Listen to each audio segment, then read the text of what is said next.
neuróloga del Departamento de Epilepsia del Instituto Nacional de Ciencias Neurológicas, epileptóloga, quien va a tratar, ¿no?, sobre el tema de epilepsia y la mujer. Queda con usted la doctora Denise. Tiene la palabra, doctora Denise. Muchas gracias, doctor Juan. Sí, vamos a empezar con este tema que es en realidad un tema bien amplio y trataré de abordar los temas más importantes en cuanto a este tema tan, ¿no?, valga la redundancia, tan importante en lo que es la epilepsia, sobre todo el manejo de las mujeres en edad fértil, en el embarazo y en la menopausia. Bueno, sabemos pues que la epilepsia es una afección neurológica que es común en las mujeres. Vamos a ver que hay una prevalencia de 6,85 más o menos casos por cada 1.000 mujeres. Ahora, en Estados Unidos se menciona pues que hay un millón de mujeres que tienen epilepsia y que van a estar en edad fértil. Ahora, el 80% de ellas van a tomar al menos un medicamento anticrisis. Entonces, pero en realidad Estados Unidos tiene esta cifra, pero nosotros pues no la tenemos, ¿no? Entonces no tenemos esos datos, entonces se nos complica un poco más la cosa. Ahora, los cambios hormonales en la vida de una mujer pueden influir en las crisis y lo que presenta desafíos en su manejo y a veces también un poco también de temor, ¿no? Sobre todo cuando a veces vienen pacientes pues que no planifican un embarazo y a veces pues ahí tenemos un poco de temor, un poco del manejo, ¿no? Sobre todo se ve en mi institución que es un centro de referencia, pues rápidamente son a veces referidos para que nosotros los manejemos, ¿no? Entonces requieren entonces un enfoque personalizado durante todas las etapas de la vida reproductiva, sobre todo pues la edad fértil, el embarazo y la menopausia. Ahora, en la edad fértil, el ciclo menstrual van a influir mucho en la gravedad y la forma de presentación de las crisis, como veremos más adelante. Ahora, las crisis epilépticas son las complicaciones más neurológicas más frecuentes en el embarazo. Y es un desafío, como les mencioné, muchas veces complejo el manejo de estos pacientes. Entonces, cuando tenemos una mujer con epilepsia, tenemos que ver varios puntos. Tenemos que entender cómo es su ciclo menstrual y ahí entenderemos la epilepsia catamenial. Tenemos que ver cómo hacer la anticoncepción, porque las mujeres van a venir a pedirnos esa asesoría. Tenemos que saber la suplementación con ácido fólico en toda mujer en edad fértil. El uso de medicamentos anticrisis, ahí tenemos que evaluar la teratogenicidad de estos. El embarazo, si es que la mujer llega al embarazo, tenemos también que manejar esto. Y la lactancia materna, también tenemos que manejar y asesorar a la paciente. Y también tener que muy presente cómo es la mujer con epilepsia cuando llega a la menopausia. Entonces empezaremos hablando de lo que es la epilepsia catamenial. ¿Qué pasa? ¿Qué es la epilepsia catamenial? Pues muchos sabemos este término. Se refiere pues a la exacerbación de las convulsiones que son cíclicas en relación con el ciclo menstrual. Entonces, catamenial viene del griego catamenios, que significa mensual. Eso para recordar, ¿no? Entonces, la catamenialidad implica que las hormonas reproductivas pueden influir en las crisis. Entonces, en cuanto a la presentación, la prevalencia de esta epilepsia catamenial, en realidad los estudios tienen mucha discordancia. Algunos estudios mencionan que es 1/3 de las mujeres que tienen las mujeres con epilepsia van a tener epilepsia catamenial, pero los estudios van sobre todo desde el 10% hasta un 70%. Entonces es variable en realidad decir qué tanto de porcentaje vamos a tener de mujeres con epilepsia que hagan o que tengan este tipo de epilepsia catamenial.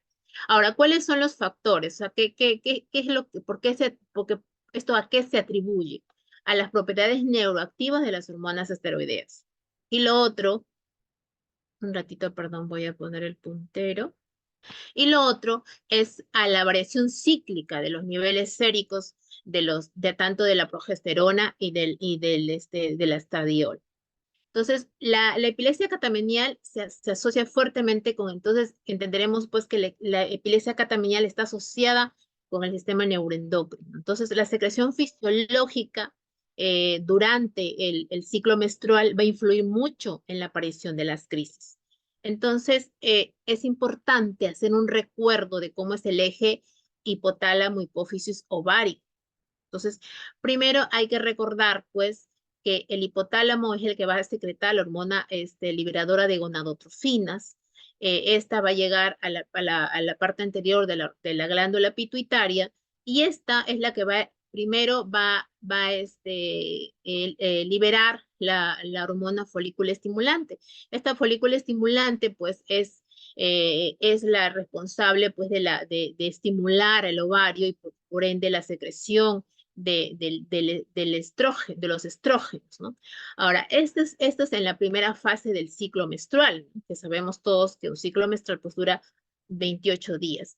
Entonces, este estrógeno que se va a liberar va a también tener una retroalimentación tanto negativa y positiva y va a estimular a su vez también nuevamente la glándula pituitaria y a la hormona liberadora de gonadotropinas para que se secrete la hormona luteinizante. Y esta hormona luteinizante, mediante que se produce el cuerpo lúteo, va a provocar, va a hacer que se produzca la progesterona. Y por ende, pues vamos a tener todo este ciclo menstrual para poder entender los patrones. Hay que, o sea, para hacer un recuerdo de esto, para entender los patrones que se producen en la epilepsia catamenial. Entonces, vamos a hacer estos dos diferencias, digamos, entre los estrógenos y progesteronas que ya han sido liberados. Y primero, que el estrógeno, y principalmente el estradiol de la forma E2, tiene efectos proconvulsivantes excitatorios. Eso hay que tenerlo presente y directo en la membrana neuronal. Se menciona que es en las neuronas piramidales, en la excitadoras del hipocampo, la CA1, y también actuaría como un modulador, aumentando la actividad del receptor de glutamato mediado por el N-metilaspartato, lo que conduce pues a una mayor excitabilidad en estas células CA1. Y también tendría un efecto también disminuyendo la actividad del GABA. Entonces, recordando que el estrógeno es proconvulsivante y la progesterona tiene lo contrario, tiene efectos anticonvulsivos y se producen a través de metabolitos reducidos de la progesterona.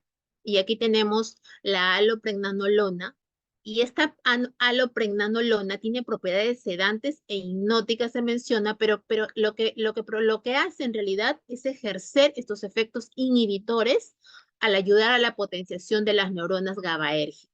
O sea, va a actuar a nivel del GABA. Y entonces esto también se une a receptores citosólicos específicos y va a tener un efecto también de reducir el número de receptores de estrógeno. Entonces, también se menciona que es un antagonista de la acción de los estrógenos. Entonces, el estrógeno y la progesterona, sí, como les mencioné, un patrón cíclico constante durante el ciclo menstrual. Entonces, acá, pues, en este cuadro, que es muy conocido, que realizado por Herzog, aquí él menciona tres patrones que van a tener perdón un ratito, que vamos a observar en la epilepsia catamenial. El patrón normal o un ciclo normal y acá tenemos un ciclo inadecuado, un ciclo lúteo inadecuado.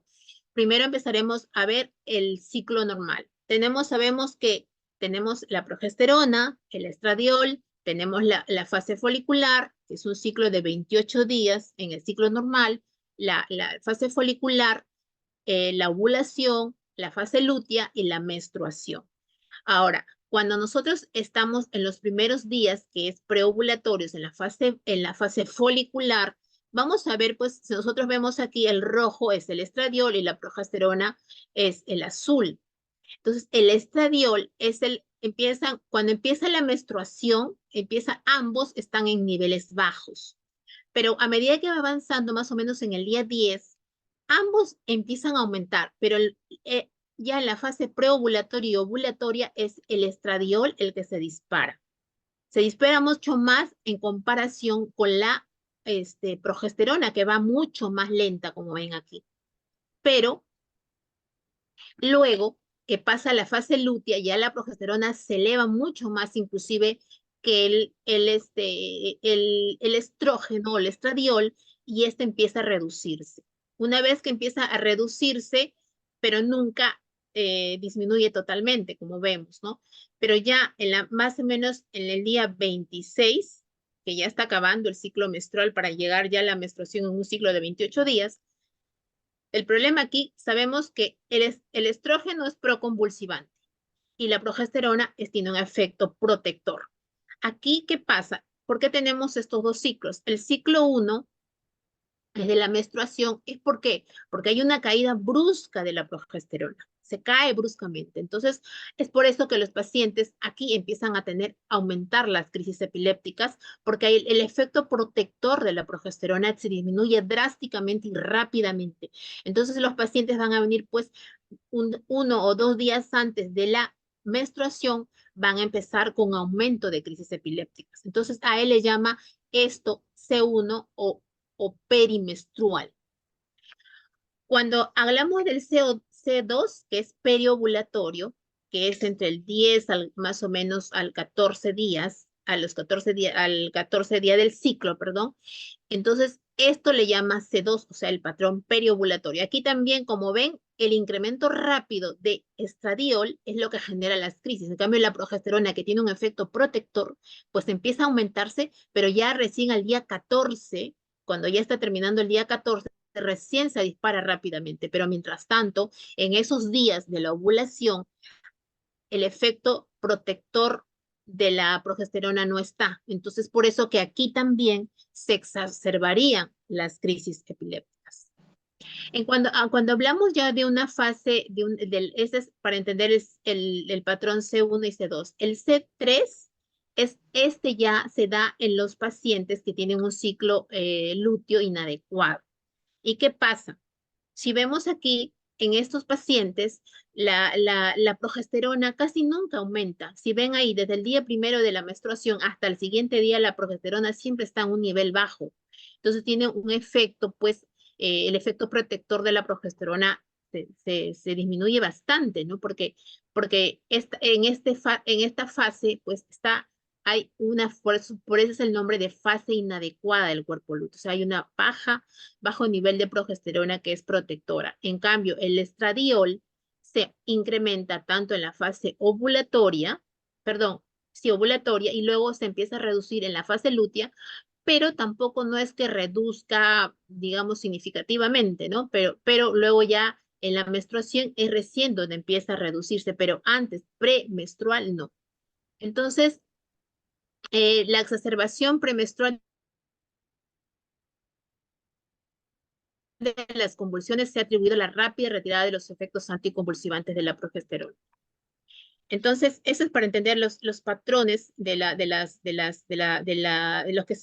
todos los patrones que se postulan en la epilepsia catamenial. ¿Cómo hacemos el diagnóstico de estos pacientes? Primero tenemos que tener la sospecha. Obviamente que si es una paciente que está bien controlada, que viene a las consultas y que las crisis pues las tiene, que no son tan frecuentes, y en cambio, una paciente que tenemos los fármacos adecuados de acuerdo al tipo de epilepsia, de acuerdo a las crisis, y el paciente sigue teniendo crisis, pues es ahí donde yo puedo sospechar de que puede darme otra explicación, ¿no? Entonces ahí tenemos que sospechar en una mujer con epilepsia en edad fértil que pueden estar ocurriendo estos patrones de epilepsia catamenial. Entonces tenemos que tener los patrones de ocurrencia de las crisis en la historia clínica, las características del ciclo menstrual, si no responde a los tratamientos con medicación anticrisis, ¿Cuáles son los métodos diagnósticos? Primero tenemos que decirle a la paciente que hay un diario del ciclo menstrual y la frecuencia de las crisis. Eso es muy importante para saber qué está pasando, en qué patrón puede estar de la epilepsia catamenial, ¿no? Y también si hay ciclos anovulatorios. Ahora, para venir los ciclos anovulatorios, tendríamos que, pues, evaluar también los niveles séricos, se menciona, de estrógenos y progesterona, pero principalmente de progesterona, y se menciona que la progesterona en la fase ovulatoria debería estar mayor de 3 nanogramos por mililitro. Entonces, cuando encontramos menor que esto, entonces quiere decir que podríamos estar pues en un problema ya en una epilepsia catamenial. Los criterios diagnósticos, ¿qué pasa? Aumento del doble de la frecuencia de las crisis epilépticas en un periodo específico del ciclo menstrual en comparación con otras fases. Y tenemos que ver los patrones que ya expliqué, que el C1 hay incremento perimenstrual del día 25, mencionan algunos otros del día 26 hasta el día 3 del siguiente ciclo menstrual. El C2, incremento periovulatorio desde el día 10 hasta el día 15 inclusive. Y el otro, el C3, es incremento en la fase lútea del día 10 hasta el día 3 inclusive del ciclo menstrual. Este es el diario que les mencioné, es importante cuando sospechamos de una paciente que tiene epilepsia catamenial, hacerle un diario tipo como este, ¿no? Hacer un diario de acuerdo a su ritmo de cómo es su ciclo menstrual entregarle a la paciente y que ahí vaya colocando cuántas crisis tuvo, si fue crisis generalizada, fue crisis focales y cuántas fueron, ¿no? Entonces es importante para ayudar al diagnóstico. Entonces, ¿qué tenemos que hacernos preguntas importantes? Por ejemplo, cuando sospechamos esto, continúan las crisis a pesar de que he dado un tratamiento correcto de acuerdo a la crisis epiléptica, de acuerdo al síndrome epiléptico, y todavía persisten las crisis se producen en forma cíclica. Entonces, la paciente registró su ciclo menstrual y notó un aumento de la crisis en determinados momentos, sobre todo en la ovulación y al inicio de días antes del siguiente periodo menstrual. Entonces, eso es importante siempre hacernos las preguntas como médicos. El tratamiento, bueno, se han hecho diversos enfoques terapéuticos para tratar la epilepsia catamenial en todos los patrones C1, C2 y C3, pero ningún tratamiento ha sido aprobado hasta ahora por la FDA, no hay un tratamiento específico. Sabemos que la progesterona tiene un efecto protector y se han investigado mucho en esa parte, pero hasta ahora no se ha llegado a a tener un tratamiento estándar, ¿no?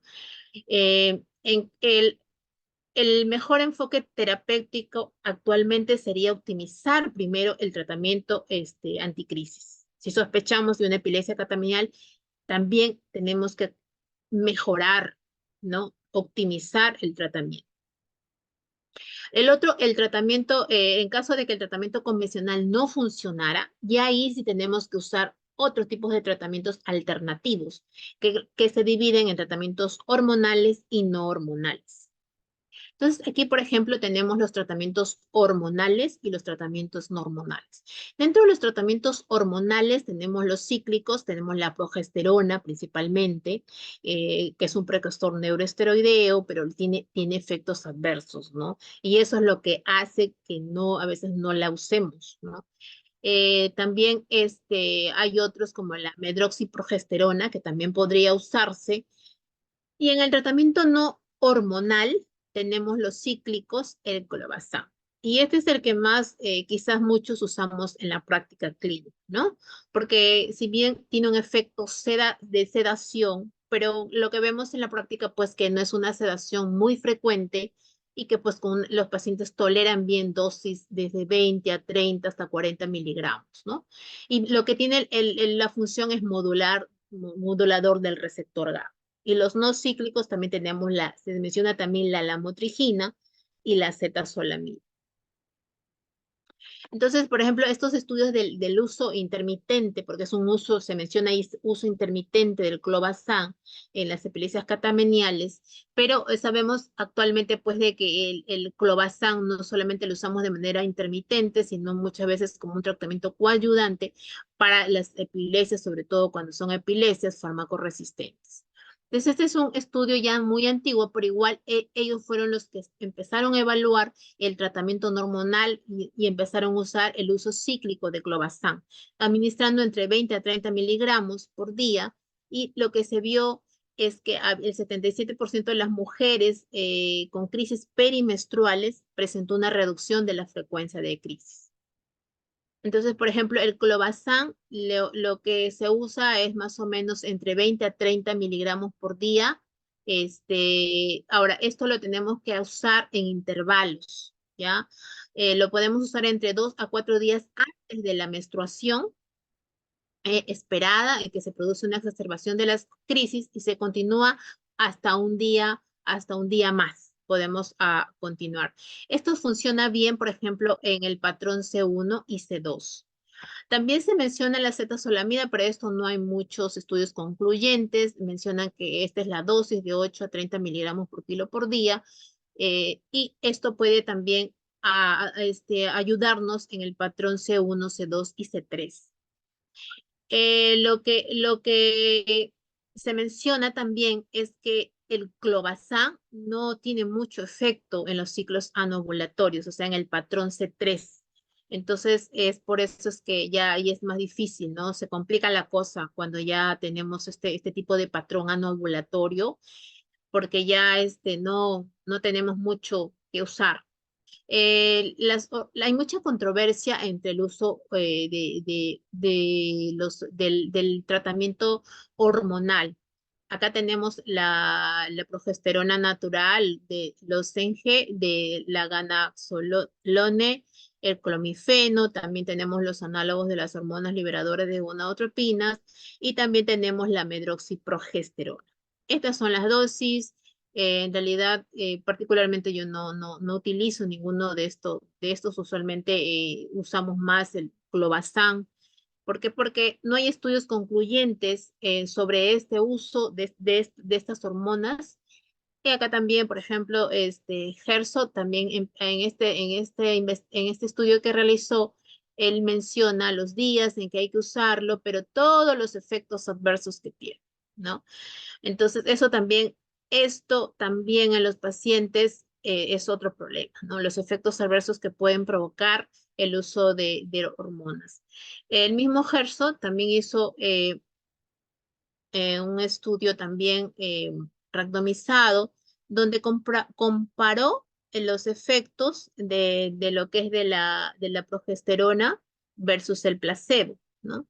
Y sobre todo, los pacientes que tenían, mujeres con epilepsia que tenían epilepsia focal farmacoresidente.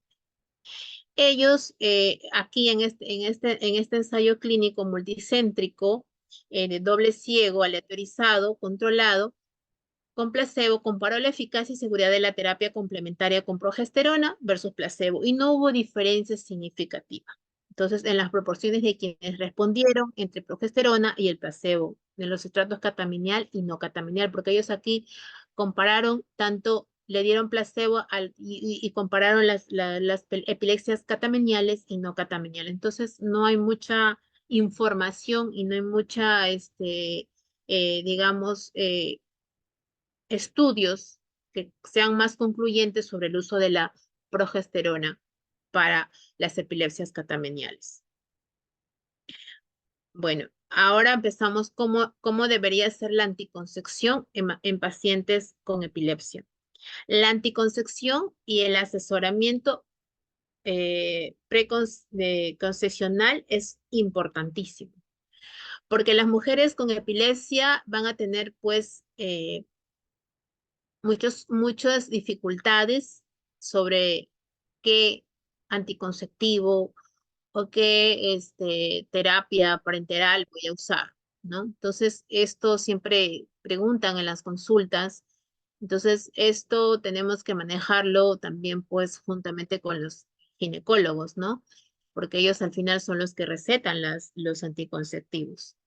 Entonces, y también tenemos que evaluar, pues, los pacientes y las interacciones que tienen eh, con los medicamentos anticrisis y también los posibles teratogenicidad que pueden provocar estos. Ahora, es necesario siempre discutir, ¿no? Lo que se debe realizar siempre es en la primera consulta de una paciente en edad fértil, discutir las posibles interacciones de los medicamentos anticrisis y los anticonceptivos orales de todas las mujeres con en edad fértil. Ahora, las interacciones pueden, con los medicamentos anticrisis y anticonceptivos, dan menos opciones a veces anticonceptivas, ¿verdad? Porque a veces pues tenemos pacientes que pueden tener una epilepsia fármaco resistente y pues estamos usando múltiples fármacos y pues si en algún momento queremos retirar alguno porque vemos que puede interferir con algún anticonceptivo, pues el paciente puede incrementar crisis. Entonces ahí da las opciones, pues, que se limitan, ¿verdad? Entonces aquí hay que tener presente que los anticonceptivos orales se metabolizan con un compuesto inactivo por la enzima citocromo P450. Y entonces cuando nosotros hablamos de los medicamentos anticrisis, pues hay medicamentos anticrisis que van a ser inductores de esta enzima P450 y que van a acelerar el metabolismo hepático de los componentes estrogénicos y también de los progestágenos, de los anticonceptivos orales. Entonces, ¿qué van a hacer? Van a disminuir su eficacia y su duración. Entonces, ¿qué tenemos que tener presente de estos inductores enzimáticos, ¿no? Acá, por ejemplo, medicamentos, por ejemplo, yo creo que me he pasado de... Sí, este es. Entonces, por ejemplo, aquí tenemos medicamentos anticrisis comúnmente utilizados, ¿no? Acá, por ejemplo, tenemos la fenitoína, la carbamazepina, la oscarbazepina, el fenobarbital, el topiramato, que usamos usualmente y que tenemos en nuestro país. Acá tenemos, por ejemplo, los que anticonceptivos un método anticonceptivo se realiza o que puede estar usando el paciente, las píldoras contraceptivas orales combinadas, los parches. Y aquí, por ejemplo, cómo es que esto va a disminuir la concentración de las hormonas, sobre todo esto, ¿no? La lamotrigina también, cuando se utiliza lo que es las píldoras combinadas, también puede disminuir la concentración de la lamotrigina. Eh, entonces, ahora, a ver un ratito, creo que me he pasado, sí, me he pasado una diapositiva, esto me faltaba. Los medicamentos anticrisis inductores para recordar de la enzima 6P3A4 son la carbamazepina, el fenobarbital, la fenitoína, la oscarbazepina, el felbamato, que no tenemos acá, ni la primidona, pero el topiramato. El topiramato se menciona que podría ser un inductor, sobre todo cuando pasamos la dosis de 200 miligramos por día. Y va a aumentar el metabolismo de los estrógenos cuando sobre todo se toman por vía oral. Y los no inductores que tenemos que tener presentes siempre a la hora de elegir un medicamento anticrisis, cuando una paciente viene reciente, de repente una mujer en edad fértil que viene para un tratamiento y que en una epilepsia de reciente inicio, entonces tenemos que ahí ya empezar a elegir un medicamento que pensando en la paciente, en que el uso de anticonceptivos, el posible embarazo, y también pensando pues al final también en la etapa de la menopausia. Entonces aquí tenemos que el levetiracetam, por ejemplo, la cosamida, también está el valproato, pero recordemos que el valproato es el mayor teratogénico que tenemos. Eh, También tenemos el brivaracetam, la lamotrigina, la pregabalina, el clonazepam y el diazepam.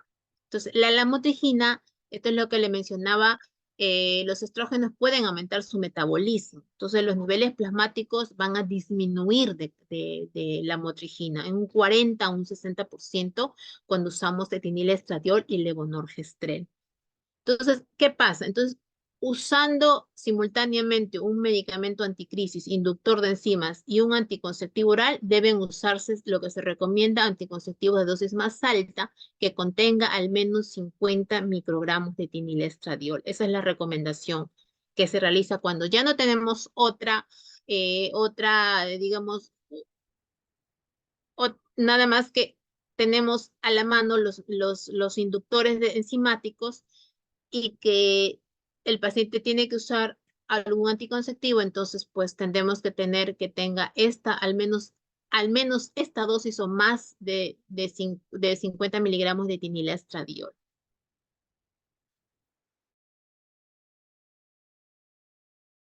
La fertilidad en epilepsia. Eso también es un problema, ¿no? Es un problema. ¿Por qué? Porque los estudios, no hay muchos estudios, y los estudios a veces son contradictorios de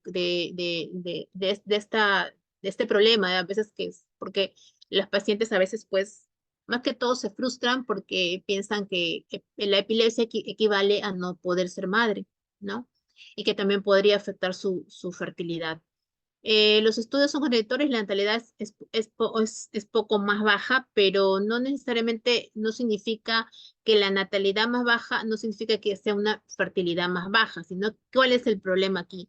Está relacionado principalmente por el estigma, ¿no? Que nosotros como médicos tenemos que desterrar en los pacientes, porque en la práctica todavía se ve pues que inclusive médicos mencionan que epilepsia quiere decir es una enfermedad crónica para toda su vida de medicación y que no podrían ser madres, ¿no? Entonces eso lo vemos. Entonces debemos desterrar este estigma. Entonces este estigma se va a relacionar y va a afectar las relaciones interpersonales, el estado civil, la situación económica, el deseo de quedar embarazada. Es más, hay mujeres que no se casan, pues justamente por eso, por el problema que piensan que sus hijos van a tener problemas. Y otra cosa es que hay mujeres que están casadas, pero no quieren tener hijos por este motivo también, que piensan que teniendo un hijo equivale a que también van a nacer con la misma enfermedad y que la medicación que tomen van a afectarle también a ellos.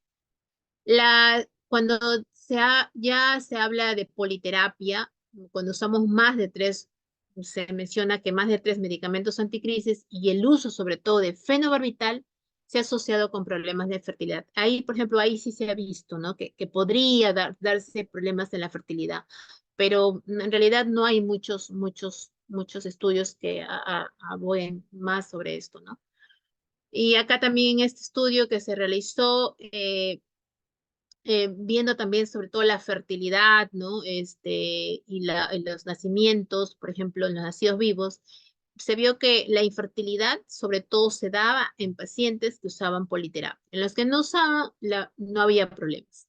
Entonces, la proporción de nacidos vivos a embarazos fue mayor con el uso de la motrigina, ¿no? Y con el uso de valproato. O sea, cuando vieron el número de nacimientos, vieron que la motrigina, los que usaban la motrigina, pues tenían, o sea, los nacidos vivos eran mucho más, ¿no? En comparación con el valproato. El uso de ácido fólico. Siempre hay que tener presente que el uso de ácido fólico durante el embarazo es mandatorio, ¿no es cierto? Entonces, y también es importante, pues, que se use preconcesional. Es lo ideal, pero a veces no se da. Lamentablemente en nuestro país no se da. Durante el embarazo, los requerimientos de folato se aumentan en un 5 a 10 veces mayor. Entonces, el ácido fólico se recomienda para mujeres con epilepsia que toman medicamentos anticrisis. Y muchas veces no los damos, ¿no? Pero siempre se debería preguntar en las consultas que si la paciente desea embarazarse, ¿no? Eso es lo recomendable. Entonces, empezar a suplementar con ácido fólico si es que la paciente desea hacerlo para poder prevenir estos problemas ya.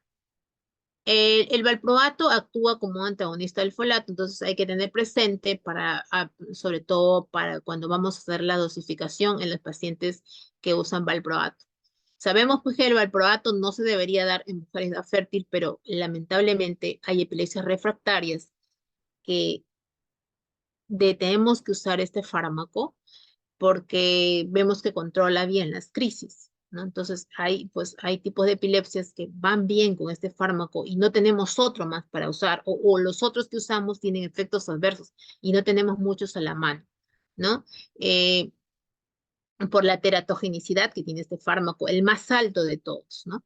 Entonces, la prevención de efectos del tubo neural puede reducirse también, y el ácido fólico puede reducir, ya sabemos todos, ¿no? Los defectos del tubo neural y también las tasas de abortos espontáneos. Entonces, la dosis óptima, bueno, en los pacientes que toman medicamentos anticrisis se recomienda de 0,5 miligramos por día. Es lo recomendable que deberíamos suplementar a todas las pacientes, quieran o no embarazarse, ¿no? Por el riesgo, porque sabemos que en la práctica muchos pacientes ya vienen a nosotros, la mayoría embarazadas. Entonces, la recomendación es usarlo antes, ¿no? Ahora, si una mujer con epilepsia no está tomando porque ahí vemos en la práctica que hay pacientes que pueden tener crisis muy espaciadas y que no quieren tomar medicación, ¿no? Entonces, la recomendación es darle 0,4 miligramos por día.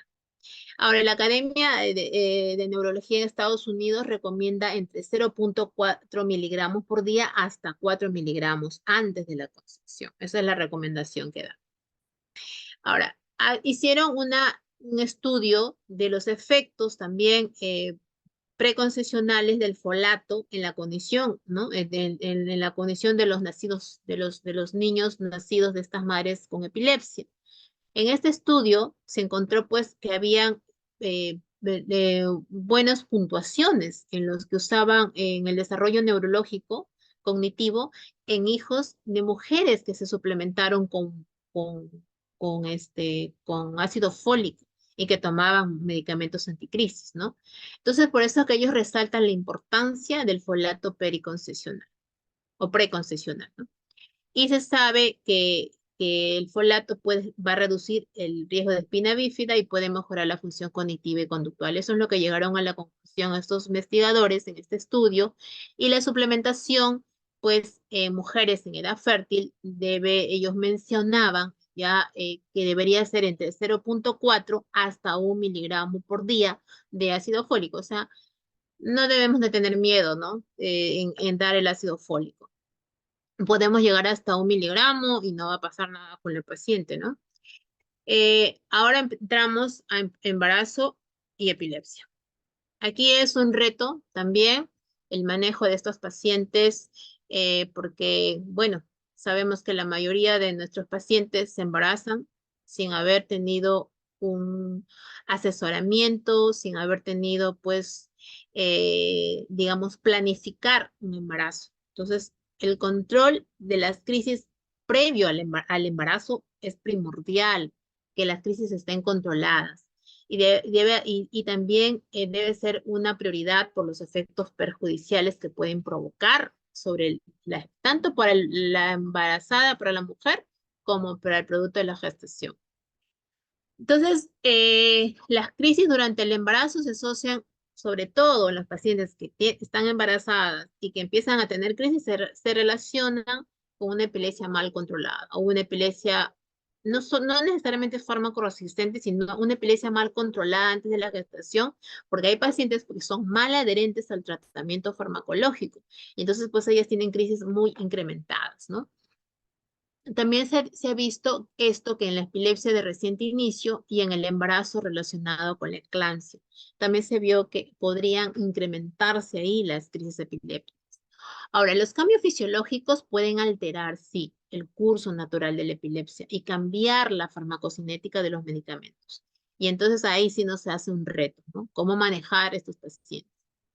Ahora, la prevalencia de epilepsia en mujeres embarazadas en realidad es baja, de 0,7%, estos estudios de 0,2 a 0,4%. Pero hay que tener presente esto, que el 90% de las mujeres con epilepsia que van a tener un embarazo normal, un parto también normal, no necesariamente es cesárea, sino es un parto normal. Ahora, el aumento de la frecuencia de crisis sí puede darse en un 20 a un 35%, sobre todo en las pacientes pues, que tienen una epilepsia fármaco resistente. La disminución de las crisis epilépticas sí es menos, la mayoría no se reduce las crisis epilépticas, y si se reduce es entre el 0,7 al 3%, algunos autores mencionan hasta el 24% pueden reducirse. Y lo que vamos a encontrar aquí es mayor incidencia de muerte materna. Entonces hay que tener mucho ojo, sobre todo en los pacientes que no reciben medicación. ¿Por qué? Porque muchas se quitan la medicación por el riesgo que ellas, porque ellas piensan que el riesgo puede ser para el bebé y que el bebé puede nacer con una alteración por los medicamentos anticrisis, ¿no? Y entonces ellas no entienden, ese es el problema cuando a los pacientes pues no se les asesora. La mortalidad materna es 10 veces mayor en mujeres con epilepsia y también podemos encontrar estados epilépticos. Eh, eh, en un 1 a un 2% también se puede dar. Entonces hay que tener presente que estas pacientes también pueden tener pueden llegar a un estado epiléptico. Entonces, ¿cómo es la libertad de crisis durante el embarazo? Se menciona que cuando nosotros tenemos una paciente que durante al menos 9 meses o hasta un año antes del embarazo estuvo sin crisis, entonces es un buen predictor. O sea, mientras las crisis estén más alejadas, es un buen predictor y entonces vamos a encontrar pues en un 84 a un 92% que las pacientes van a estar libres de crisis. Entonces, no, o sea, el porcentaje es alto, pero el problema es ya cuando encontramos epilepsias fármaco-resistentes. Ahí sí el aumento de crisis pues se va a incrementar mucho más, ¿no? Entonces, las mujeres que tuvieron crisis en el mes anterior, o sea, si una paciente es su segundo o tercer embarazo y en el embarazo anterior ella incrementó crisis o tuvo más crisis, pues es un riesgo en el siguiente embarazo 15 veces mayor que nuevamente incremente crisis. Entonces, eso es lo que reportan los estudios, ¿no? Las mujeres con crisis focales tienen un mayor riesgo, sobre todo en el segundo mes y el sexto mes de gestación. Ahora, el aumento de crisis es más alta, se menciona 3 días periparto. Entonces, ahí podemos incrementar, se puede incrementar las crisis, y entonces hay que tenerlo bien presente esa parte. ¿Qué pasa en el embarazo? Recordemos, hay cambios fisiológicos, ¿sí? Recordemos que el aumento del volumen sanguíneo, el gasto cardíaco, se van a dar.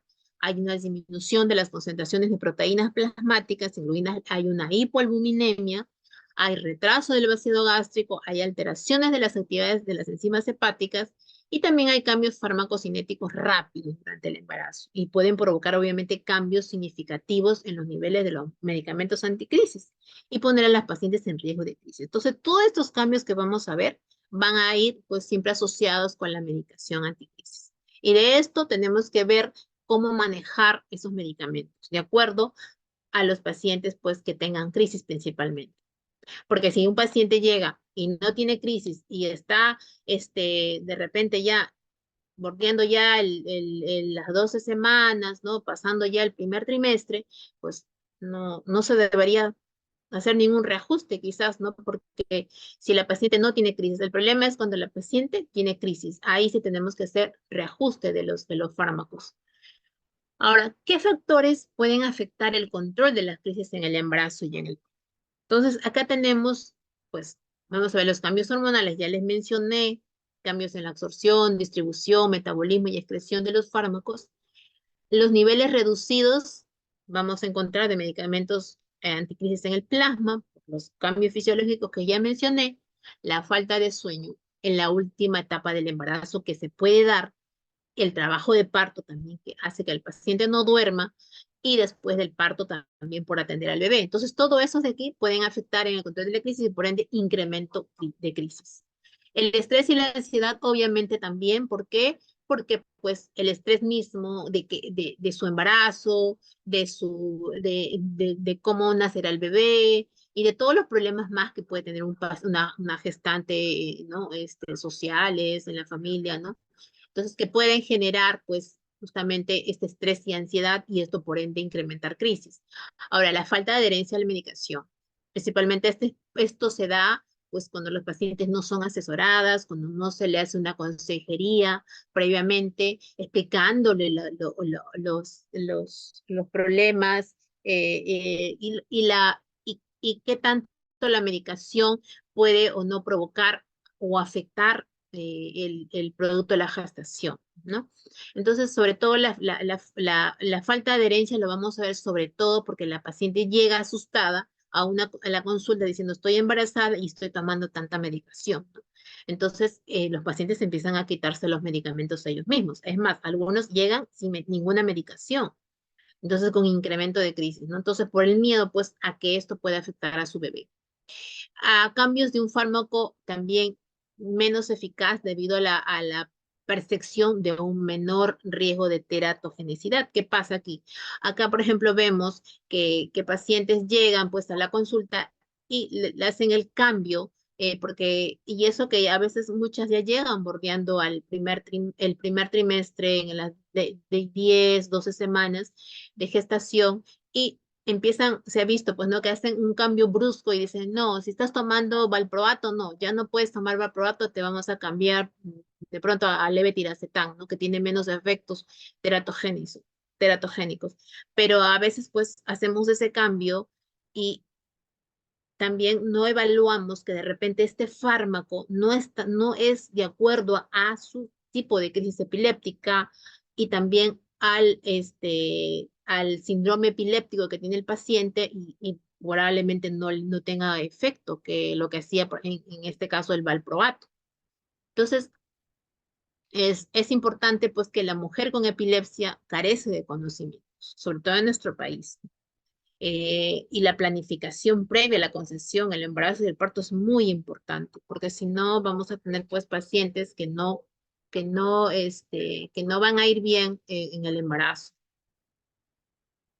Entonces, esto es lo que usualmente es lo que vemos en la consulta, ¿no? Los que vemos a estos pacientes, ¿no? Entonces, vemos preguntas, vemos esa cabecita que dice ahora qué pasará, peor si sos una madre, es una madre soltera, si tiene muchos hijos. Entonces, vienen así, ¿no? Preocupadas, ¿qué será del bebé? ¿Qué será si sigo tomando la medicación?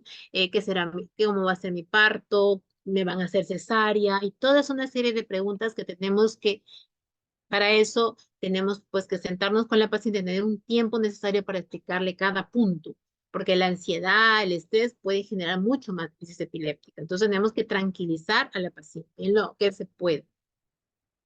Entonces, ¿cómo es el esquema de manejo de las mujeres en edad fértil? Primero tenemos que la atención prenatal, que ya hemos estado un poco hablando, esto, la atención perinatal, la atención durante el parto y la atención postparto. Entonces, en la atención prenatal tenemos que hacer las consejerías que hemos estado insistiendo, en la anticoncepción, que la paciente tiene que planificar el embarazo. Eso deberíamos hacerlos todos como médicos, ¿no? En la primera consulta en una paciente con edad fértil tenemos que explicarle todo eso. Que si hay un posible embarazo hay que planificar el embarazo. Cambiaría todo si es que las pacientes en nuestro país planificaran el embarazo. Pero más del 80% de pacientes no planifican un embarazo. Entonces ahí vienen los problemas. Eh, tenemos que optimizar la medicación de los medicamentos anticrisis. Esto sería lo ideal si la paciente te dice que quiere embarazar, ¿no? Pero a veces no lo dice, ¿no? Entonces, justamente ahí es donde tenemos que trabajar. La suplementación con folato, deberíamos estar suplementando a todas las pacientes que que son mujeres en edad fértil con epilepsia. Y los potenciales riesgos de la medicación anticrisis sobre el feto, hay que explicarle siempre a la paciente, ¿no? Esta parte, porque si hay un posible embarazo no planificado, los pacientes se retiran los fármacos y eso pues no solamente trae problemas muy inclusive, hasta puede llegar hasta un estado epiléptico, un paciente, o sea, graves, ¿no? No solamente para el paciente, para la paciente, sino también para el bebé. Entonces es importante un asesoramiento previo. Y entender que la epilepsia no es una contraindicación para el embarazo. Eso siempre hay que repetirle a la paciente. O sea, el deseo, el derecho de esa madre no se le puede quitar a una paciente que tiene epilepsia. La derivación temprana a los servicios especializados, si estamos pues en un lugar donde no tenemos mucha ayuda, entonces pues tenemos que derivarlos, ¿no?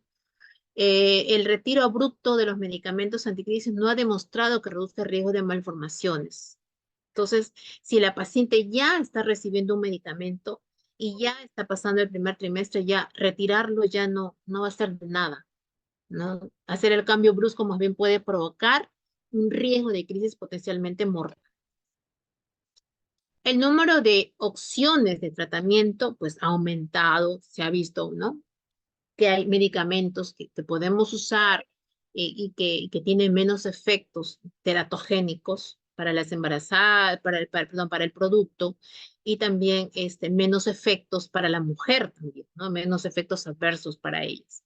Entonces, el embarazo bien planeado puede reducir la probabilidad de recurrencia de crisis durante el embarazo y también en el parto, porque también es importante saber qué es lo que está pasando en el parto, ¿no? Porque a veces nosotros no tenemos ya mucha intervención en esta parte, porque ya, pues, cuando regresa la gestante, pues la vemos en los últimos meses, en las últimas semanas de gestación, luego se programa el parto y, bueno, a veces no tenemos acceso, pues, sobre todo los que no trabajamos en hospitales generales, pues en mi caso yo no tengo acceso a ver el parto, usualmente no nos llaman, pues no, entonces ahí, pues no, también tenemos que trabajar, ¿no? Porque puede haber hasta un estado epiléptico en este momento y tenemos que tratar.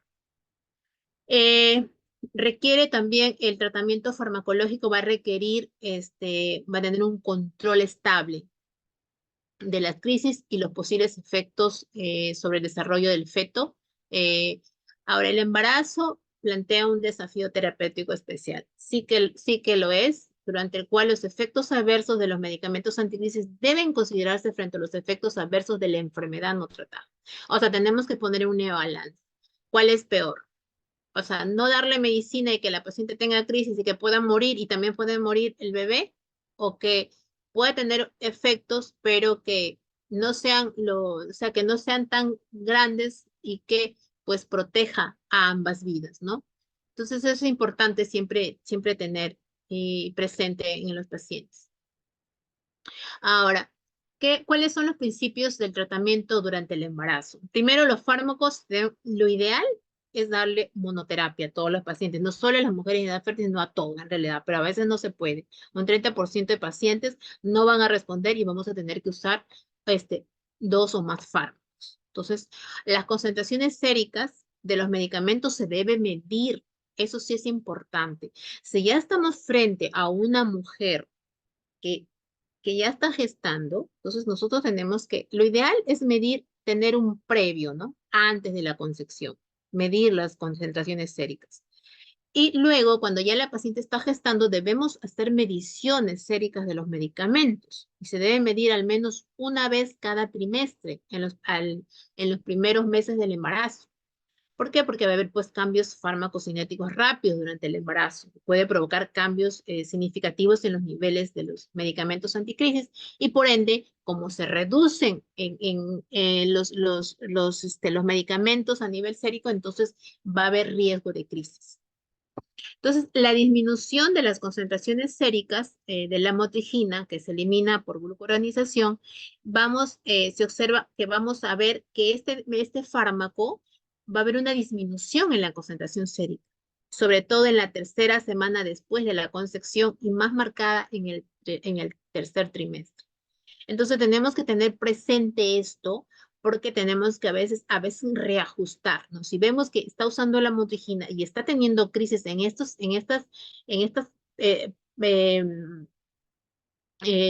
fechas de su gestación, entonces vamos a tener que reajustar este fármaco. Su nivel, cuando ya la paciente, eh, cuando ya nace el bebé en el parto, la lamotrigina cae, empieza a caer y empieza a reducirse. Entonces, más o menos dentro de las 3 semanas posteriores al parto. Entonces, ahí tenemos que también reajustarla. Si aumentamos mucho la motrigina, entonces ahí después del parto, también tenemos que tener presente que tenemos que reducir la lamotrigina. También el levetiracetam es otro medicamento que tiene una disminución significativa en las concentraciones plasmáticas. Se menciona en un 40 a un 60%, que se observa desde el primer trimestre. ¿Por qué? Porque hay mayor eliminación renal. Entonces, ese es el mecanismo. Entonces, también hay que ver. Lo ideal es tener, pues, los niveles séricos de todos los medicamentos, ¿no? Pero lamentablemente sabemos que los medicamentos como la motrigina, el levetiracetam, la cosamida, pues son medicamentos que son caros ver el nivel sérico, ¿no? Entonces, a veces no lo hacemos. Pero lo ideal es que deberíamos hacerlo. ¿Cómo van disminuyendo, por ejemplo, en este cuadro? ¿Cómo se va disminuyendo los medicamentos anticrisis durante el embarazo? Primero es la lamotrigina. La lamotrigina es la que más disminuye. Ya le expliqué los meses que disminuye y luego le sigue la oscarbazepina. La oscarbazepina también se reduce, pero en menos proporción que la lamotrigina, si vemos acá, porque esta llega hasta un 70%. El levetiracetam también se reduce. ¿No? Entonces, estos son los tres que más hay que tener presente que se reducen y que si nosotros ajustamos la dosis durante el embarazo, después del embarazo tenemos que regresar a su dosis previa, porque si no puede provocar efectos adversos en la paciente. También hay otros que también tenemos acá en menos proporción que se reducen, es la fenitoína, el fenobarbital y el valproato y la carbamazepina son los que menos, que menos se disminuyen, entonces no hay mucho que reajustar ahí.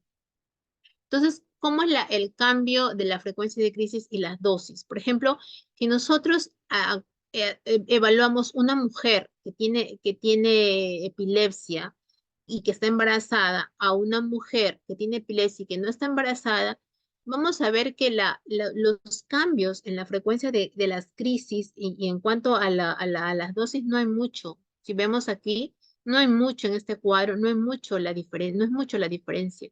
En ese estudio, por ejemplo, no vieron mucha diferencia. No necesariamente porque está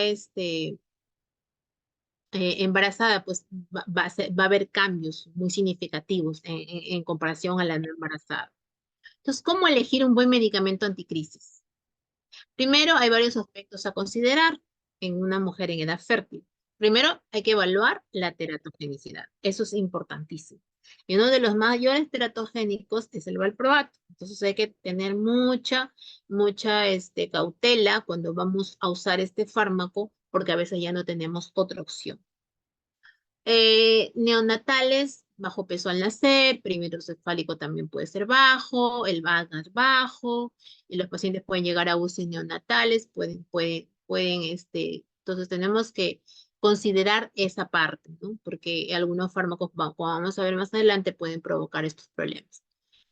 Pueden también afectar o pueden también haber partos prematuros, también pueden afectar el neurodesarrollo. Veremos más adelante que hay fármacos que van a afectar el neurodesarrollo, ¿no? Entonces, el CI, las habilidades verbales, no verbales, la memoria, el comportamiento y cualquier predisposición a los trastornos del espectro autista, que también veremos más adelante.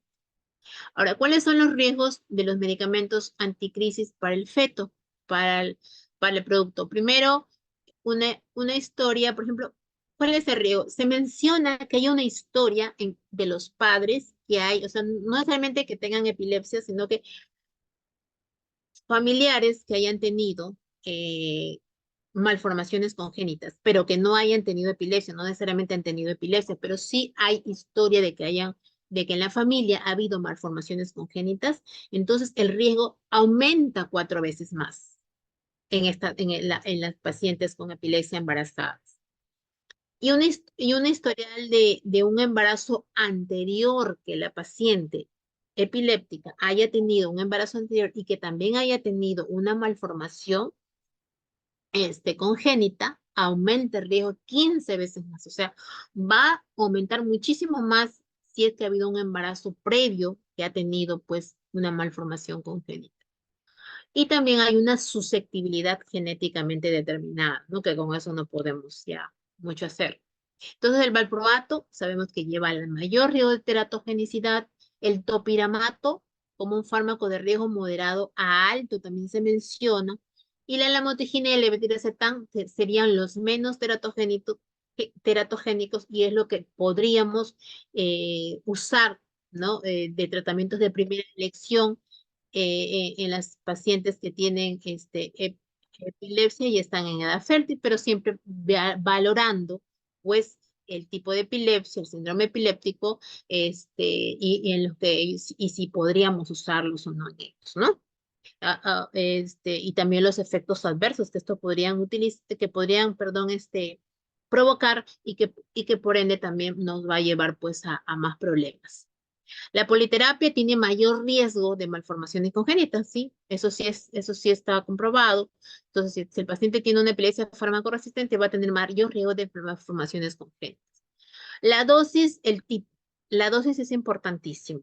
Vamos a ver en estudios más adelante cómo las dosis van a influir mucho en lo que es la teratogenicidad. Las concentraciones bajas de ácido fólico también tienen mucho que ver y el bajo nivel educativo también en los estudios vieron que los que tenían bajo nivel educativo materno también tenían, no se explicaban por qué, pero tenían mayor riesgo de malformaciones congénitas. Entonces, acá, por ejemplo, vemos en este cuadro, para recordar, que el bajo riesgo lo tenemos de malformaciones congénitas asociadas a exposición de medicamentos anticrisis. La lamotrigina y el levetiracetam van a estar en la primera opción terapéutica porque tienen bajo riesgo. Luego le sigue oscarbazepina y gabapentina. Luego está carbamazepina y topiramat. Pero obviamente que esto va a depender mucho, la carbamazepina, topiramato y estos que siguen, va a depender mucho también de la dosis que usemos. Mientras mayor dosis, mayor riesgo. Tenemos también luego sigue avanzando la fenitoína, el fenobarbital, la primidona, que no la tenemos acá, y el valproato a la cabeza, que es el mayor riesgo de malformaciones congénitas. Ahora, el riesgo de malformaciones congénitas que tenemos son las más frecuentes o las que más se ve, comunicaciones interventriculares, tetralogía de Fallot, conducto arterioso permeable.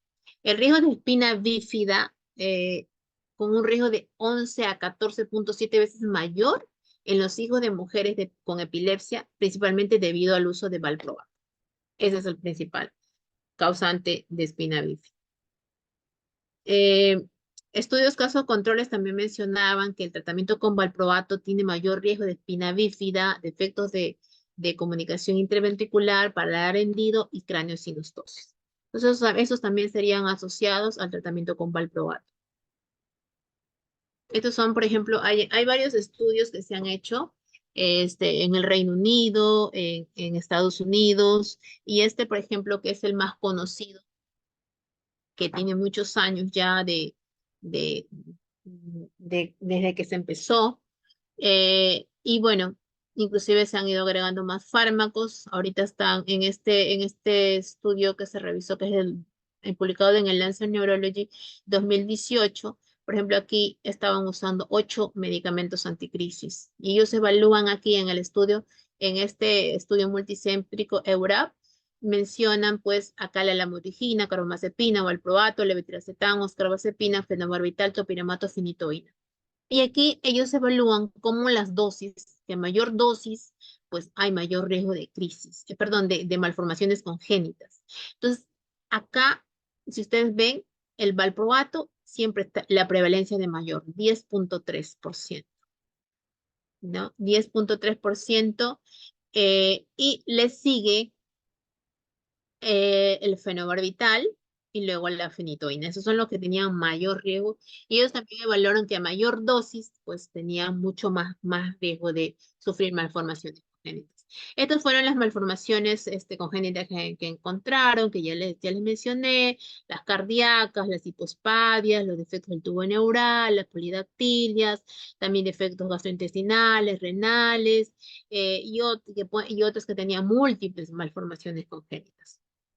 En este estudio, pues aquí hicieron un registro de todos los estudios que se habían realizado. Como les mencioné, también hicieron uno en el Reino Unido, en Irlanda, otros el registro de Norteamérica, el estudio EURAP, el estudio internacional de la motrigina, y Principalmente estos, y también acá evaluaron, pero acá, por ejemplo, ellos hicieron una evaluación de los principales fármacos anticrisis, y estaba ahí pues el valproato, la carbamazepina, la motrigina, el levetiracetam y topiramato. Si nosotros comparamos el del Reino Unido e Irlanda y el valproato, pues vamos a ver en las malformaciones congénitas, pues que este va entre el del Reino Unido 5.5 a 8. Si comparamos el de Norteamérica, va de 6.4 hasta 13%. Y en el estudio EURA, pues esto acá compara dosis. Y si comparamos que usamos mayor de 1500 miligramos por día de valproato, vamos a ir pues mucho más en cuanto a al porcentaje de malformaciones del 16 hasta el 33.9%. La carbamazepina tenía también dosis, pero en las dosis, perdón, los porcentajes también eran más bajos en comparación también con la lamotrigina, el levetiracetam y el topiramato. Entonces sabemos pues que el potencial el riesgo teratogénico del valproato.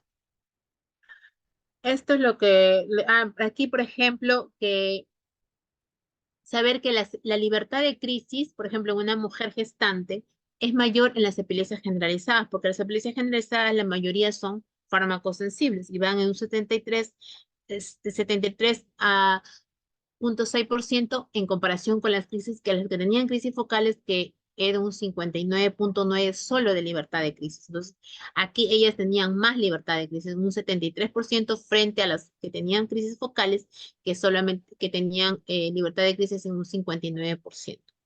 Una sola crisis tónico-crónica bilateral breve puede provocar depresión fetal, depresión de la frecuencia cardíaca fetal en más o menos en unos 20 minutos más o menos. Entonces hay que tener presente esto, ¿no? Porque a veces pues las pacientes entran hasta en un estado epiléptico, pues imagínense todo lo que puede estar pasando en el feto, ¿no? Porque a veces más evaluamos nosotros como neurólogos la mujer, pero a veces no tenemos mucho acceso a lo que está pasando en el feto. Entonces, mientras más prolongadas sean las crisis tónico-crónicas, bilaterales o repetitivas, entonces mayor riesgo de hipoxia materna y fetal, acidosis y posibles abortos espontáneos y mortinatos. Entonces, haya aumento de crisis, les mencioné, creo, al inicio también, que mientras estamos acercándonos ya al parto, va 3 días antes del parto, pues se va a incrementar las crisis. Eh, Hay que tener presente pues que muchos tipos de crisis pueden causar traumatismos en los pacientes y por ende agravar mucho más la vida del feto y la de la madre. En el neurodesarrollo, les mencionaba que el neurodesarrollo también puede afectar los medicamentos anticrisis. Entonces, los que menos riesgo tienen, por ejemplo, en este estudio, se vio que tenían menos riesgos la lamotrigina, el levetiracetam, la carbamazepina, el fenitoína y el topiramato, en comparación con el valproato, el fenobarbital, que se aumentaba el riesgo. Entonces, cuando vieron los productos de la gestación de las pacientes que tenían, pues, usando estos medicamentos, vieron que un 6 bajo, sobre todo lo vieron cuando las pacientes tenían crisis tónico-crónicas bilaterales frecuentes. Un 6 bajo y un nivel de educación de la madre también que eran bajo. Entonces, ahí es donde corroboraron que los pacientes, los productos de la gestación tenían un 6 bajos asociados principalmente a estas causas. Cuando vemos los pacientes que tenían, los hijos de las madres con epilepsia, que tenían el trastorno de espectro autista, se vio que el valproato era el causante, ¿no? Que podría ser el causante de estos problemas. El TDAH también se vio en los pacientes que usaban, las mujeres que usaban valproato. Es importante entonces hacer la medición sérica de los medicamentos. Ahora, ¿cómo hacemos esta medición sérica? Primero, los niveles pueden disminuir a medida que avanza el embarazo y es posible que se requieran ajuste de dosis para prevenir. Eso creo que lo mencioné también ya, pero esto da como resultado una disminución en los niveles séricos. Entonces, si hay disminución de los niveles séricos, para eso pues tenemos que utilizar, pues, haciendo un dosaje de los medicamentos anticrisis. Entonces, las concentraciones plasmáticas de la motrigina, levetiracetam y oscarbazepina, como les mencioné, se van a reducir. Entonces, los niveles séricos de los medicamentos anticrisis se deben tomar antes, le dije, del embarazo para establecer un nivel óptimo. Y luego se deben verificar los niveles séricos una vez cada trimestre. Ahora, cuando la paciente ya está, pues, digamos, en las últimas semanas de la gestación, lo ideal es también seguir haciendo dosajes de medicamentos, siempre y cuando nosotros veamos que la paciente tiene crisis o que también se haya reajustado algún medicamento anticrisis durante el embarazo.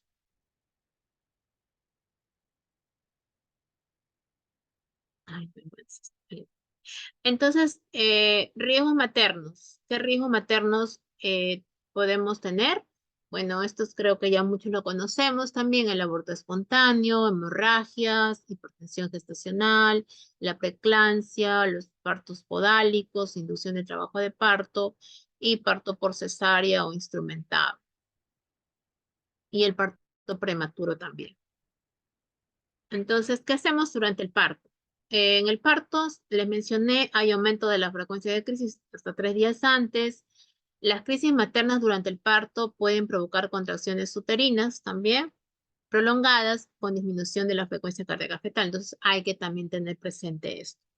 Entonces, la vitamina K es muy importante también la administración. Ahora, el parto por cesárea, la epilepsia no se considera una razón que sea contundente para el parto por cesárea. Eso no es así. Epilepsia no equivale a cesárea.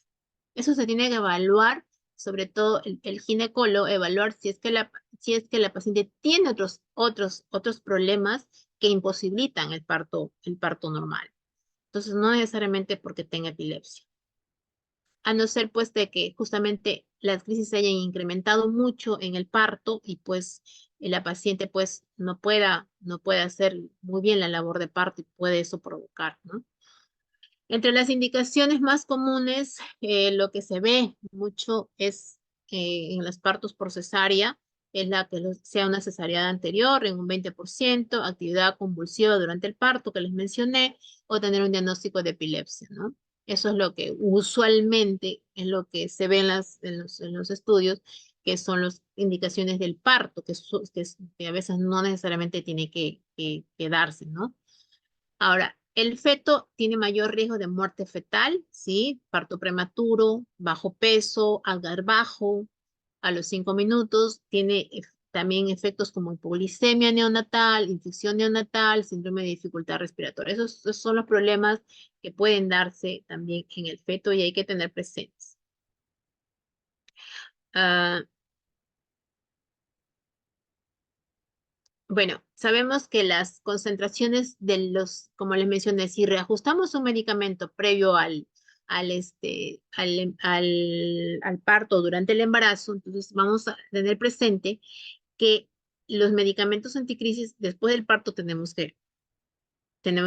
obviamente tenemos que nuevamente regresar a su dosis habitual, porque las concentraciones de los medicamentos anticrisis aumentan a medida que se revierten los cambios fisiológicos del embarazo.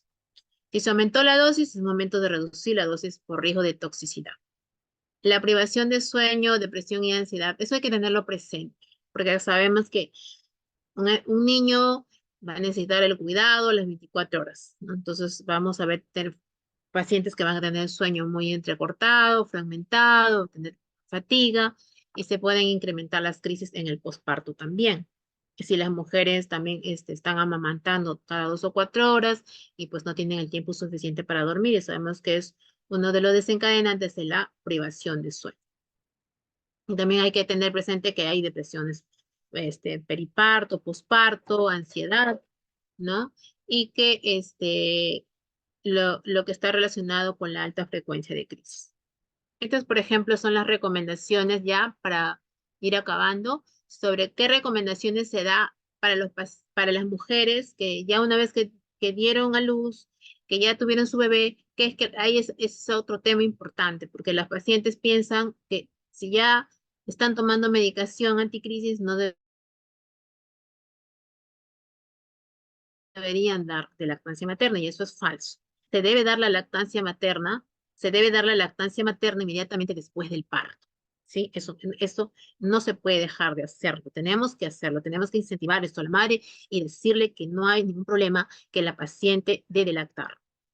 Tomar medicación anticrisis no es una contraindicación para la lactancia materna. Entonces, la mayoría de medicamentos anticrisis tienen una baja penetrancia en la lactancia materna. Entonces, eso pues hace que sea segura la lactancia materna, no solo por todas las cosas que traen sí la lactancia materna para el bebé, todo lo bueno que trae, sino también se ha visto que puede tener beneficios cognitivos también, ¿no? Para los pacientes a nivel cognitivo.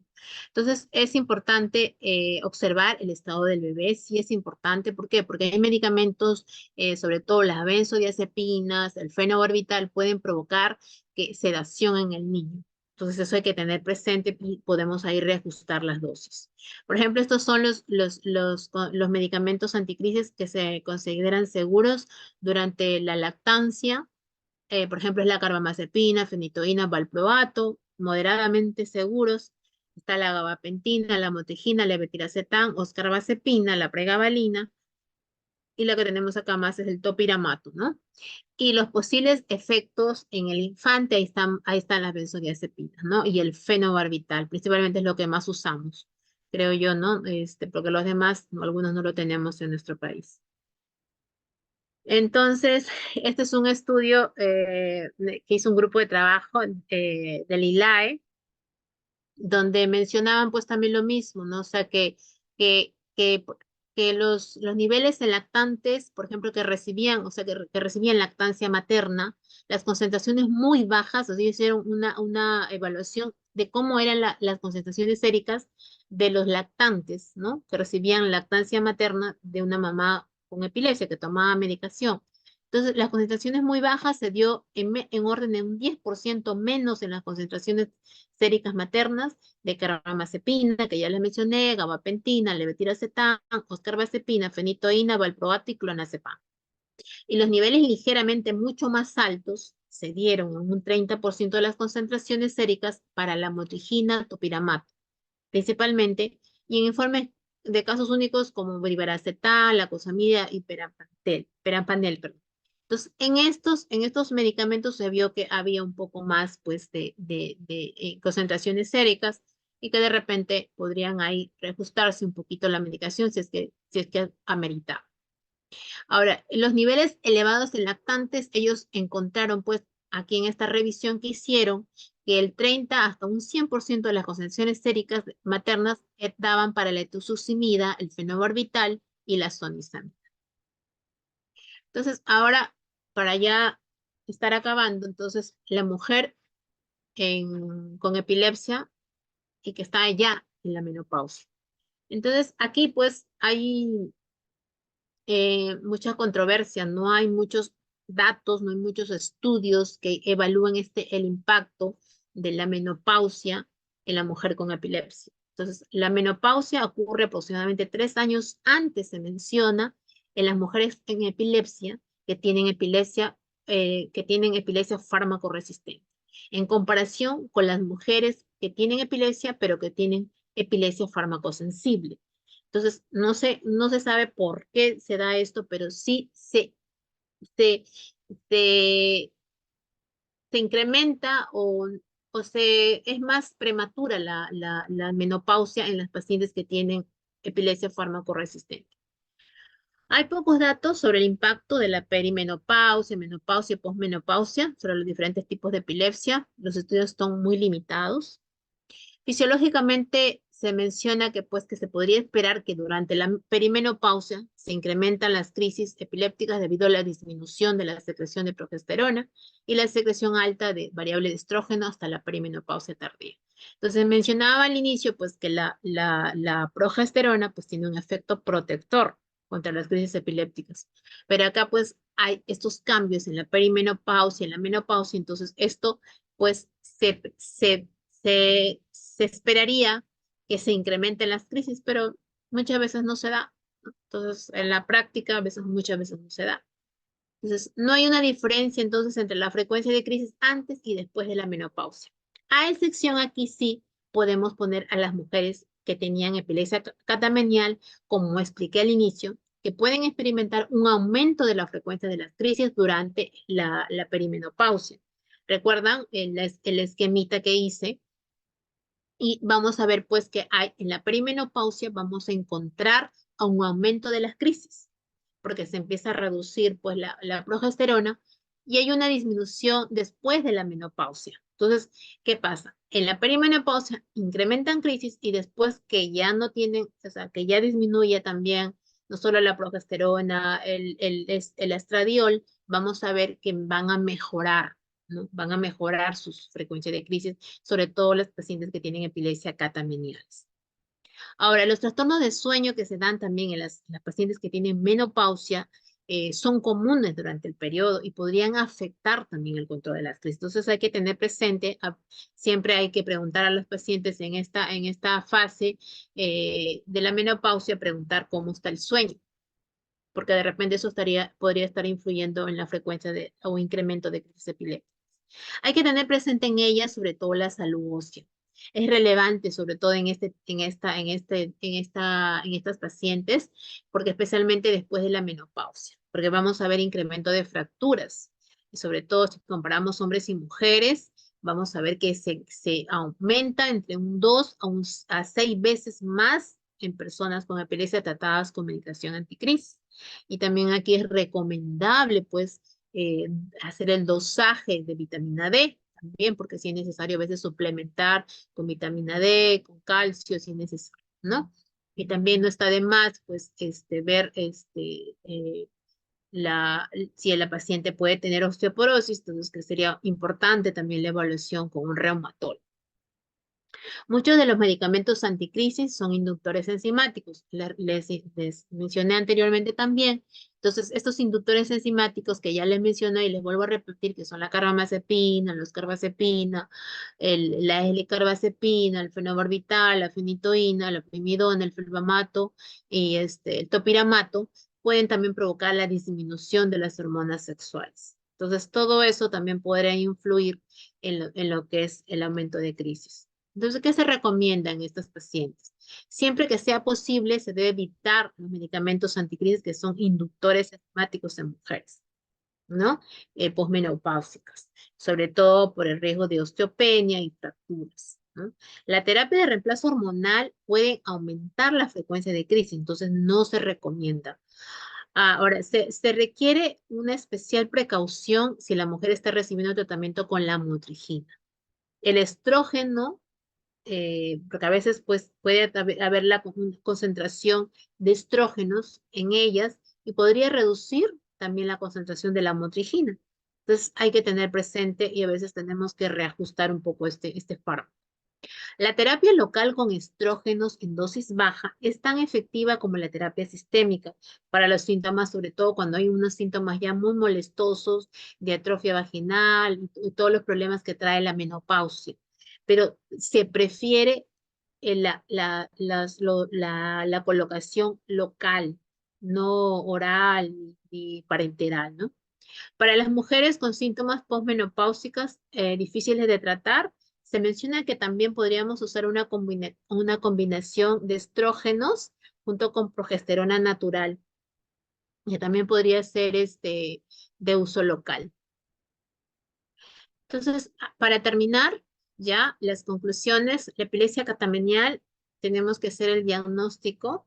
Eh, eh, eh, ya con todos los patrones que hemos visto y con todo lo que es sobre todo el ciclo menstrual, el diario de crisis y en qué patrón, en qué patrón catamenial está y podemos usar sobre todo en ellas el uso de clobazam, ¿no?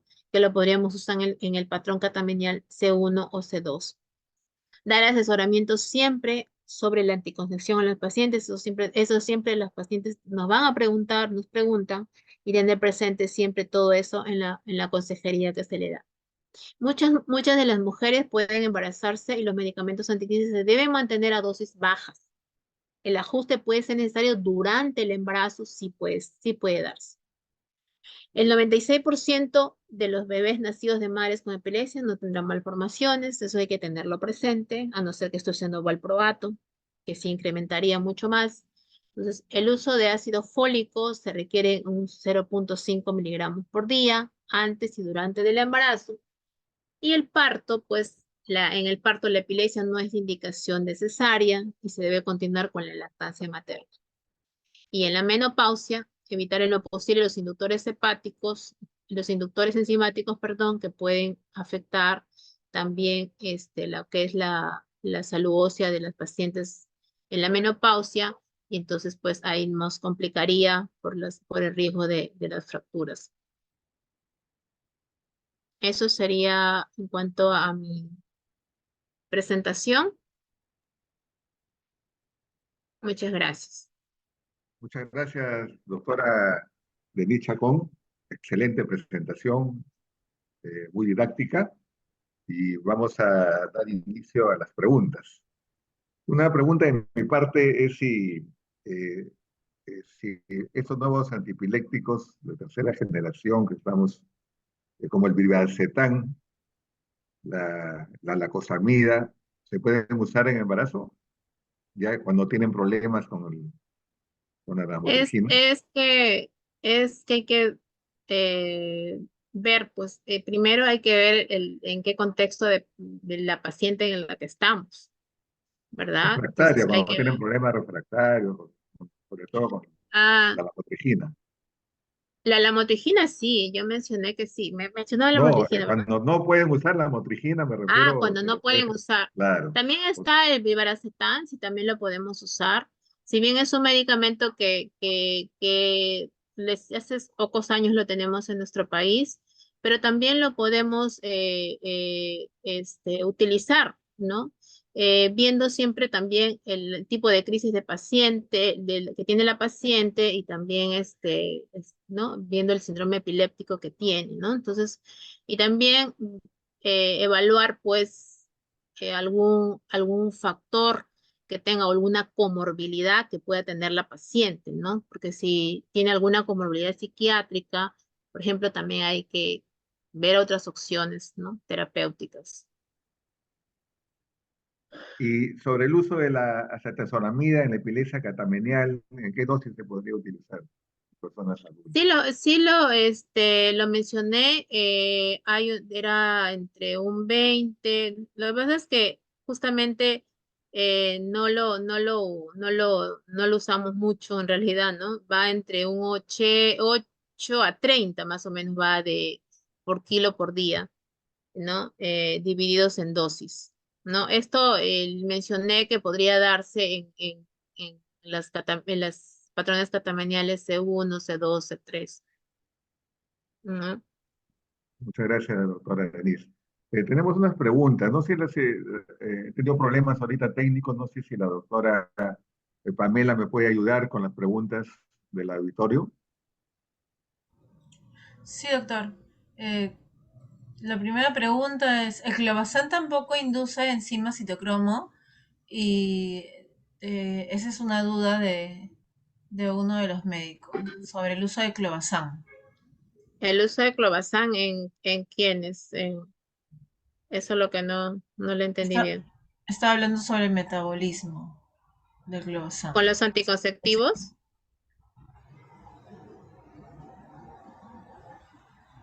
porque yo mencioné pues que habían inductores enzimáticos, ¿verdad? Cuando usábamos los anticonceptivos. Y bueno, eso no, ahí no estaba, no es un inductor enzimático el clobazam. Ujú. Luego, otra consulta que hacen es, en la paciente mujer segunda década con epilepsia miclónica juvenil o epilepsia de ausencias, ¿qué es lo que recomienda? ¿Iniciar ácido valproico o dar oportunidad a la segunda línea en la práctica clínica, ¿no? En realidad, ahí si es una mujer en edad fértil, eh, lo ideal es no dar valproato, eso sí. Podríamos usar la segunda línea, ¿no? Podemos usar ahí el levetiracetam, sería una opción. ¿no? Es la primera opción, topiramato, podríamos usar también en esa paciente. Ujú. Luego, en gestación, están preguntando si es que hay una vía de parto de elección en pacientes mujeres con epilepsia, ¿no?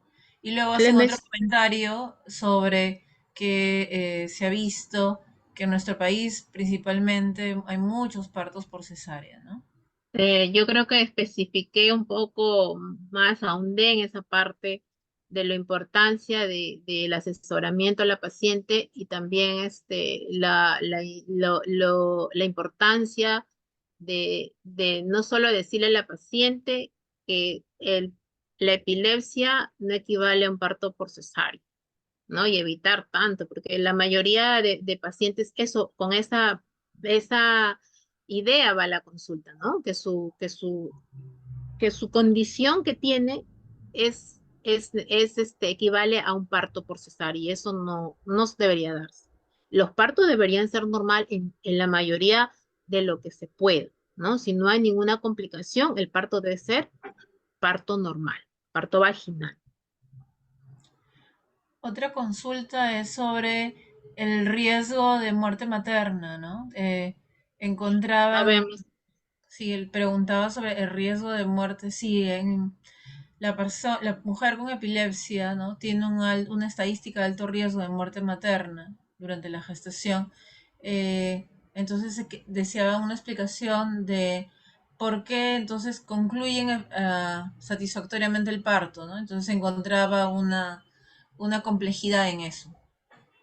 Bueno, acá en la muerte materna más que todo van a influir las crisis epilépticas, ¿no? Si es una paciente que tiene mal control de crisis epiléptica, que tiene epilepsia refractaria, o que en todo caso es una mujer que de repente, por el miedo al efecto que pueda tener los medicamentos anticrisis para su bebé, muchas veces, pues se retiran los medicamentos, ¿no?